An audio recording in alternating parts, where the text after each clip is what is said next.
సర్కారు తగ్గేదేలే అన్నట్టు ముందుకు పోతుంది. ఆక్రమణల ముచ్చట్ల అస్సలే కాంప్రమైజ్ అయితలేదు. ప్రతిపక్షం ఎంత తిట్టిపోస్తున్నా అస్సలు బ్రేకులు వేస్తలేదు. ఇక మనం హైడ్రా తోటి అందరికి బుగులు పుట్టిస్తుంది అనుకుంటే ఇక ఇప్పుడు మూసీ సుందరీకరణ తోటి ఇంకింత మందికి బుగులవుతున్నది. మూసీ నది సుందరీకరణ ప్రాజెక్టు కింద మూసీ నది ఒడ్డు మీద ఉన్న చాలా ఇండ్లు పోయే పరిస్థితి ఉన్నది. దానికోసం సర్వే చేసుకుంటా ఇండ్లకు మార్కింగ్లు వేసుకుంటా పోతురా ఆఫీసర్లు. అయితే దాని మీద పెద్ద జంగే నడుస్తున్నది. మా ఇండ్ల జోలికి వస్తే మంచిగుండదు అని బాధితులంతా ఆఫీసర్లకు ఎదురు తిరుగుతున్నారు. 60-70 ఏళ్ల సంది ఈయనే ఉంటున్నాము, ఇప్పుడు వచ్చి ఇల్లు గుల కొడతామంటే ఎట్లా అని లబోదిబోమంటున్నారు.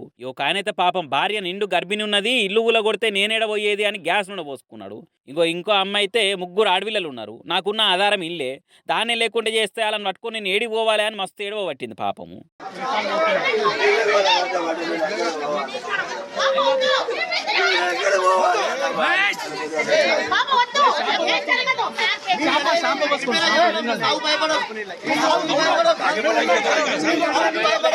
అయితే సర్కారీ మూసీ బాధితులందరికీ కేసీఆర్ హయాంలో కట్టించి అలాట్ కాకుండా మిగిలిపోయిన డబుల్ బెడ్రూమ్ ఇండ్లు ఇచ్చి పరిహారం ఇద్దామనే ఆలోచన చేస్తున్నది. ఇప్పటికే వివరాలు తెప్పించుకున్నది.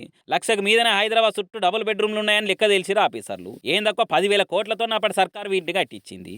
ఇక ఇప్పుడు ఇంకో కొన్ని కట్టించి అందరికీ డబుల్ బెడ్రూమ్ ఇండ్లు వేయాలి అన్న ఆలోచన సర్కారులు ఉన్నది. మరి చూడాలి ఏమవుతుందో.